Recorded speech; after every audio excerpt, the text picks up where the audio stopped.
Hi friends, welcome to my channel Snigdha వంటలు. ఈరోజు recipe వచ్చేసి మటన్ బిర్యానీ అండి. చాలా సాఫ్ట్గా ఉడికిపోతుంది. మటన్ మాత్రం చాలా టేస్టీగా ఉంటుందండి. ఈ బిర్యానీ తక్కువ స్పైసెస్తో చాలా టేస్టీగా చేసుకోవచ్చు. బిర్యానీ మాత్రం మనం రెస్టారెంట్లో తిన్నట్టుగానే ఉంటుందండి. చాలా సింపుల్ వేలో అయితే ఈ బిర్యానీ చేసేసుకోవచ్చు. ఇలా కనుక చేస్తే మీకు మటన్ బిర్యానీ అనేది చాలా టేస్టీగా వస్తుందండి. ఒకసారి అయితే ట్రై చేయండి. దీనికోసం అయితే 300 గ్రామ్స్ వరకు మటన్ని తీసుకోవాలి. అంటే పావు కేజీ కంటే ఒక 50 గ్రామ్స్ ఎక్కువ మటన్ని తీసుకున్నాను. ఇప్పుడు ఇదే మటన్లో 1 టేబుల్ స్పూన్ వరకు అల్లం వెల్లుల్లి పేస్ట్ను వేసేసుకోండి.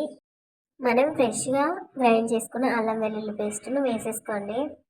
అలాగే 1 టేబుల్ స్పూన్ వరకు కారాన్ని కూడా వేసుకోవాలండి. మనం ఇంగ్రీడియంట్స్ అన్నీ ఇలా మటన్కే వేసుకోవాలండి. ఇలా మటన్లో వేసి మనం బాగా కలిపేసుకోవాలి. మనం వేసుకున్న ఇంగ్రీడియంట్స్ అనేది మటన్కి బాగా పట్టేయాలి. ఇలా కారం వేసుకున్న తర్వాత 1/2 టీ స్పూన్ వరకు గరం మసాలాను వేసేసుకోండి. ఇలా గరం మసాలా వేసుకున్న తర్వాత ఇప్పుడు ఇందులోనే 1/2 టేబుల్ స్పూన్ వరకు మనం బిర్యానీ మసాలాను కూడా వేసేసుకోవాలండి. ఇలా బిర్యానీ మసాలా వేసుకున్న తర్వాత ఇప్పుడు ఇందులోనే 1/2 టీ స్పూన్ వరకు మటన్ మసాలాని వేసేసుకోండి. ఇలా మటన్ మసాలాని అయితే వేసేసుకోండి. ఇలా మనం ఈ మసాలాలు వేయడం వల్ల మనకి బిర్యానీ అనేది సేమ్ మనం రెస్టారెంట్లో తిన్న టేస్ట్లోనైతే వస్తుందండి. ఇప్పుడు ఇందులోనే రుచికి సరిపడా ఉప్పును కూడా వేసేసుకోవాలి. బిర్యానీ మసాలా అంటే నేను చికెన్ బిర్యానీ కోసం మనం చేసుకుంటాం కదండి మసాలా, అది ఇంట్లో ప్రిపేర్ చేసిందే నేనైతే వేసానండి. ఇలా మసాలాలు మొత్తం వేసేసుకున్న తర్వాత ఒక 1/2 కప్పు వరకు పెరుగును వేసుకోవాలండి. ఇలా పెరుగు వేసుకున్న తర్వాత ఇప్పుడు ఇందులోనే ఒక 1/2 కప్పు వరకు పుదీనాను కూడా వేసేసుకోండి. ఇలా పుదీనా వేసుకున్న తర్వాత మనం బాగా కలిపేసుకోవాలండి. ఒక 1/2 చెక్క వరకు నిమ్మరసాన్ని కూడా మనం ఈ స్టేజ్లోనే వేసేసుకోవాలి. ఇలా నిమ్మరసాన్ని పిండేసుకోండి. ఇప్పుడు ఈ మటన్కి మనం వేసుకున్న ఇంగ్రీడియంట్స్ అనేది బాగా పట్టేలాగా కలిపేసుకోవాలండి. ఇలా మటన్ ముక్కలకి మొత్తం మసాలా పట్టేలాగా కలిపేసుకోండి. ఒక 1 మినిట్ పాటు ఇలా బాగా కలిపేసుకొని ఒక 1 అవర్ పాటు అయితే మనం ఫ్రిడ్జ్లో పెట్టేసుకోవాలండి. మనం ఫ్రిడ్జ్లో పెట్టేయడం వల్ల మనకి ఇంగ్రీడియంట్స్ అనేది మటన్కి బాగా పట్టి టేస్టీగా ఉంటుంది బిర్యానీ అనేది. ఇప్పుడు ఇది మనకి 1 అవర్ ఫ్రిడ్జ్లో పెట్టేసుకోండి. ఈలోపు మనమైతే బిర్యానీ రైస్ అయితే ప్రిపేర్ చేసుకుందామండి. నేను ప్యాన్ పెట్టేసుకొని ముందుగానే ఫ్రైడ్ ఆనియన్స్ చేసేసుకున్నాను. అదే ప్యాన్లోకి 2 స్పూన్ల వరకు ఆయిల్ని వేసేసుకోవాలి. అలాగే 2 బిర్యానీ ఆకులు, అలాగే బిర్యానీ మసాలాని వేసేసుకోండి. హోల్ బిర్యానీ మసాలా అయితే వేసేసుకోవాలండి. జీలకర్ర, సాజీరా, అలాగే దాల్చిన చెక్క, రాతి పువ్వు, ఇలా అన్ని బిర్యానీ మసాలాను వేసేసుకోండి. ఇప్పుడు ఇందులోనే ఒక చిన్న ఉల్లిపాయని సన్న ముక్కలుగా కట్ చేసి వేసేసుకోవాలండి. ఇలా ఉల్లిపాయ ముక్కలు వేసుకున్న తర్వాత ఒక 2-3 పచ్చిమిర్చిని కూడా ఇలా సన్న ముక్కలుగా కట్ చేసి వేసేసుకోండి. ఇలా పచ్చిమిర్చి వేసుకున్న తర్వాత ఒక 1/2 కప్పు వరకు పుదీనాను కూడా వేసేసుకోండి. ఇలా పుదీనా వేసుకున్న తర్వాత ఒకసారి కలిపేసుకోవాలండి. ఇవి ఫ్రై అవ్వాలి. మనం వేసుకున్న పుదీనా, పచ్చిమిర్చి, అలాగే ఆనియన్ అనేది కాసేపు ఫ్రై చేసేసుకోండి. ఇవి ఒక 2 నిమిషాలు ఫ్రై చేసుకున్న తర్వాత ఇందులోనే ఒక 1/2 టీ స్పూన్ వరకు కసూరి మేతిని ఇలా క్రష్ చేసి వేసేసుకోండి. అలాగే ఒక పావు టీ స్పూన్ వరకు అల్లం వెల్లుల్లి పేస్ట్ కూడా వేసేసుకొని ఇది కొంచెం పచ్చివాసన పోయేంత వరకు ఫ్రై చేసేసుకోవాలండి. ఇలా మనం ఫ్రై చేసుకున్న తర్వాత ఇప్పుడు ఇందులోనే వాటర్ని అయితే వేసేసుకోవాలండి. ఒక 1 లీటర్ వరకు వాటర్ని అయితే వేసేసుకోండి. వాటర్ అనేది మీరు మెజర్ చేయని అవసరం లేదండి. కొంచెం వాటర్ ఎక్కువగా వేసుకున్నా పర్లేదు. మనం రైస్ అనేది 70% కుక్ అయిన తర్వాత తీసేస్తాం కాబట్టి వాటర్ ఎక్కువ ఉన్నా పర్లేదండి. వాటర్ని అయితే ఒక 1 లీటర్ టు 1.5 లీటర్ వరకు అయితే వాటర్ని వేసేసుకోండి. ఇలా వాటర్ వేసుకున్న తర్వాత ఇప్పుడు ఇందులోనే మనం రుచికి సరిపడా ఉప్పునైతే వేసేసుకోవాలండి. మనం మటన్లో ఆల్రెడీ వేసేసుకున్నాం కదా, చూసి వేసేసుకోండి మీరు రైస్లోకి. ఇప్పుడు మనం వాటర్ అయితే బాయిలింగ్ చేసేసుకోవాలి. ఇప్పుడు ఇంకొక ప్యాన్ పెట్టి 2 టేబుల్ స్పూన్ల వరకు అయితే ఆయిల్ని వేసేసుకోవాలి. నేను కుక్కర్ని తీసుకున్నానండి, ప్రెషర్ కుక్కర్ని. ఇందులోనే 2 టేబుల్ స్పూన్ల వరకు అయితే ఆయిల్ని వేసేసుకోవాలి.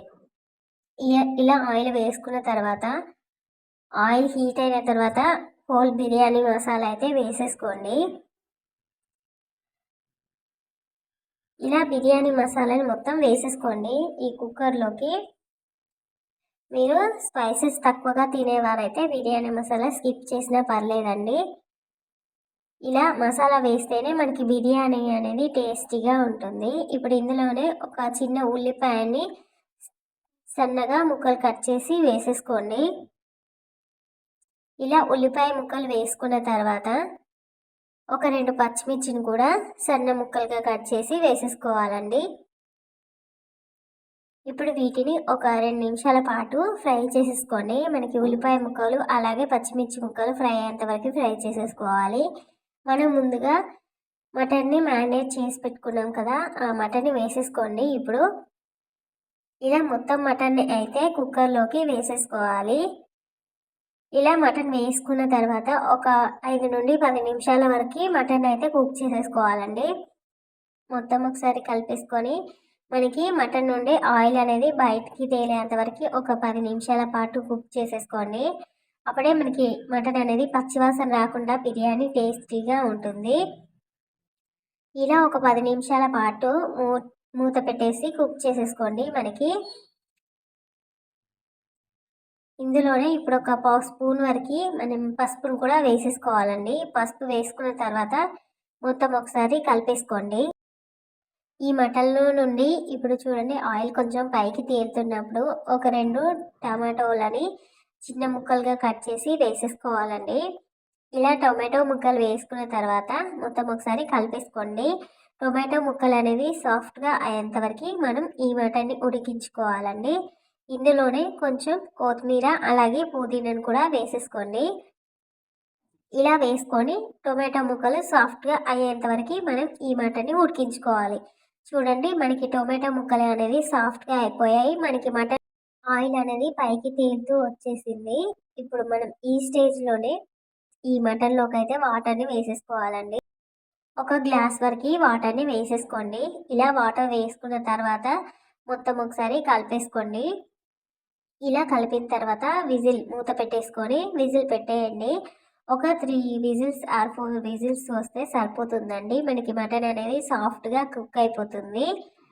ఇలా 4 విజిల్స్ వచ్చేలోపు మనం రైస్ అనేది పక్కకి పెట్టేసుకున్నాం కదా, వాటర్ బాయిలింగ్ అవుతున్నప్పుడు మనం ముందుగా నానబెట్టుకున్న రైస్ని అయితే వేసేసుకోండి. నేను చిన్న టీ గ్లాస్తో 9 గ్లాసెస్ అయితే రైస్ తీసుకున్నానండి. మనం తీసుకున్న మటన్కి ఒక 9 గ్లాసెస్ వరకు రైస్ని తీసుకున్నాను. రైస్ అయితే ఉడికిపోయిందండి. మనకి కర్రీ కూడా ఉడికిపోయింది. ఇప్పుడు ఇంకొక పెద్ద గిన్నెలోకి అయితే నేను ఉడికించుకున్న మటన్ని వేసేసుకున్నాను. 70% రైస్ కూడా ఉడికిపోయిందండి. ఇలా ఉడికించుకున్న రైస్ని అయితే నేను మటన్లోకి అయితే వేసుకుంటున్నాను. ఇలా మటన్లోకి అయితే రైస్ని స్ప్రెడ్ చేసేసుకుంటున్నాను. ఇలా అడుగున నేను మటన్ని వేసేసుకొని మీదికి రైస్ అయితే వేసుకుంటున్నాను పైన. ఇలా మొత్తం రైస్ని అయితే వేసేసుకోవాలండి. నేను లేయర్ బై లేయర్ ఇలా రైస్ని అయితే వేసేసుకుంటున్నాను. ఇలా రైస్ మొత్తం వేసుకున్న తర్వాత పుదీనా, కొత్తిమీర అలాగే కొంచెం ఫుడ్ కలర్ని, ఫ్రైడ్ ఆనియన్స్ కూడా వేసేసుకున్నాను. ఇప్పుడు మూత పెట్టేసి సిమ్లో ఒక 20 మినిట్స్ అయితే మనం కుక్ చేసేసుకోవాలండి. 20 మినిట్స్ తర్వాత మనకి బిర్యానీ అయితే రెడీ అయిపోయిందండి. మటన్ బిర్యానీ చాలా అంటే చాలా టేస్టీగా ఉందండి. ఈ వీడియో నచ్చితే లైక్ చేయండి, షేర్ చేయండి, అలాగే నా ఛానల్ని సబ్స్క్రైబ్ చేయండి. Thank you for watching Snigdha వంటలు.